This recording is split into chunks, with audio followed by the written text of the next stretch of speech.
Hello again everybody, welcome to tutorial 2. We're going to work on speeding up the actual computer itself now. Now this part we're going to speed up the booting of the computer. Now the computer's booting for some people may be really slow, and that could be a really pain because when you want to turn on the computer and get some work done and you got to wait for the computer to start up, that's not very good. So we're going to start off by speeding it up. So I have a website here that I'm going to leave a link in the description below for. Now, I'm going to break down what this forum is actually saying, and I'm going to leave the links of every individual thing that I download for you guys. Now, before we go to that, first we're going to do the basic steps. Now go ahead and go on Start and type in msconfig. Now this is your system configuration. If you don't know what this is the basic startup configuration for your computer. So now we're going to go on the boot section here, and once again all my stuff is already optimized, but I'm going to tell you what values to fill in. On timeout here you're going to have 30. Now what you want to do is change that to 3. Next you're going to go on advanced options and you're going to check number of processors, and you're going to go to the max number you have. Now I have 2 processors, some of you may have 4, some of you may have 1. Just check the one that you have and the highest one. Now what this is going to do is, now when the computer starts up, it's going to use both processors to start the computer up. And now for some people, you can check no GUI boot. This will disable that image you get that says starting Windows in the beginning. This may speed up for some people, may not. I personally don't use it, but it's up to you. Now you're going to go on services. Now services is a big thing because these start off first when you turn on the computer. So if you turn on the computer and you see it's running slow, it's because it's turning on a lot of services, and you may have a lot of them enabled that you really don't need. So what you're going to do is hide all Microsoft services. So now these are the services that are not from Microsoft that you downloaded from another program, and they're running on the startup.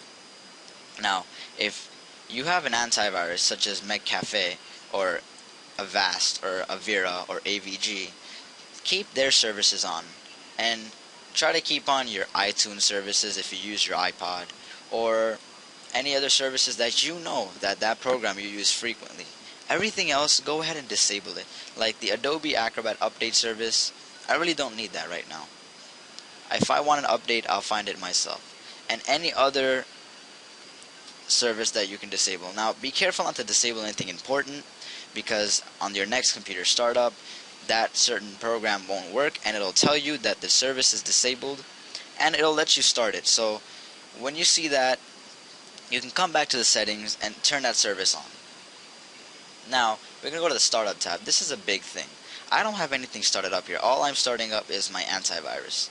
But if you have things like iTunes, LimeWire, or anything that exists in your computer that you want to start up, then you want to disable all of those. The only thing you want to keep on is the antivirus you have. In this case is McAfee. Everything else should be disabled.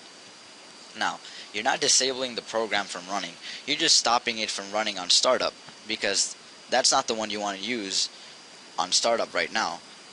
When you start up your computer, you want to turn on the internet or turn on other software. You don't want to have to wait for every other software to turn on. Now this is important because most programs have a setting that says enable on startup, and it'll come to this window and it'll be checked, and it's just going to slow down your computer. They do this because they want you to use their program more often, and if you don't know how to disable it, then you're going to have a rough time. Now go to Tools and change UAC settings, and we're going to launch that. Now this is your user account control settings. You ever opened a program and you see the screen goes all dark and it says, do you want to continue, yes or no? And you have to click yes. Now that can get really annoying. So I recommend taking this slider and changing it to the second or first one. I change it all the way down.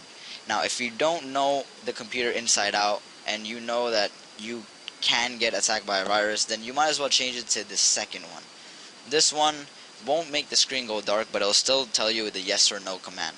This one will disable everything. So go ahead and choose which one you want and click OK. And now apply all your settings and just press OK, and it'll prompt you to reboot. You don't have to reboot right away. You can go through all the other steps first, or you could reboot and continue the video. That's your choice. Now what we're going to do is use the Windows Software Development Kit to really speed up the boot of your internet. Now, of your computer. Now, what you want to do is download the Software Development Kit. I left a link in the description below, and I went ahead and uploaded it myself, so you guys can download it straight off Mediafire. So go ahead and find Windows Software Development Kit, or SDK, and download that, and you're going to get an installation. Now, turn on the installation, and throughout the installation, you're going to see this right here. Now, it's important that you uncheck everything in the installation except Windows Development Tools and Win32 Development Tools. That's all you need. And this may or may not be checked, it doesn't matter. But make sure you have this checked, and click Next, and install the Software Development Kit fully all the way. Once you have it installed, you're going to go to your Start button. You're going to click on My Computer. You're going to go on your hard drive where you downloaded it and click on Program Files. Now, you're going to go right here to Microsoft SDKs, and you're going to click Windows version 7.0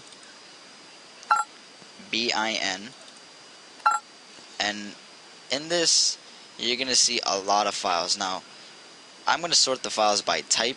It just makes it easier. And you're going to see these three: WPT times 86 times 80 times 64 and times IA64.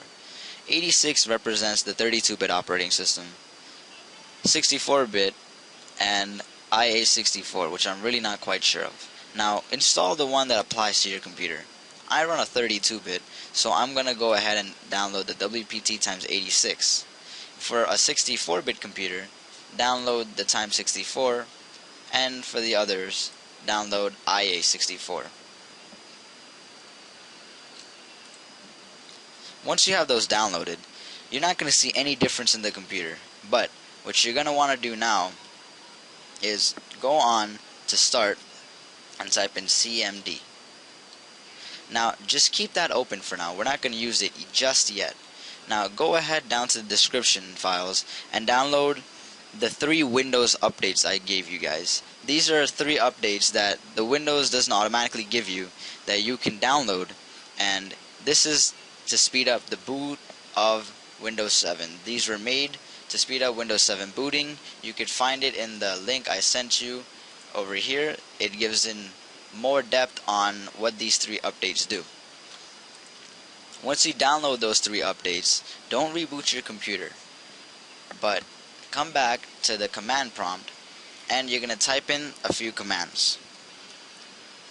This command I put in the description below, so you can go ahead and type that in. I'm just going to paste it here: xboot mgr -traceboot -prep system -verbose ready boot. Now, what this is going to do is it's going to start a trace which will reboot your computer 7 times. Now, you have to be patient. This is going to take at least 15 to 20 minutes. And what it's going to do is going to keep booting up your computer, and it'll fix any booting bugs and speed up your booting by at least a good amount. Now, I'm not going to go ahead and press it because then the booting is going to start. But you can go ahead and press enter, and it's going to speed up the computer's booting. Now, this is for the users that have Auslogics. Auslogics, like I said, offers a lot of things to speed up your computer. Now, to speed up the booting with the Auslogics, you're going to go to Advanced Tools, and you're going to go to System Tweaks. Now, with the System Tweaks settings, you're going to see on the side Startup and Shutdown. You're going to open that up. And on Startup, you're going to click Optimize and Apply. I've already done it, but when you click Optimize, these settings should change, and then you just click Apply. Do it for all 4 of these areas right here. And this is going to speed up your booting as well by a lot. And that's about it. This is the second tutorial on booting up your computer faster. And the next tutorial, we're going to go into speeding up the overall usage of the computer. It may be a 2-part tutorial, because the process of speeding up everything is a lot longer.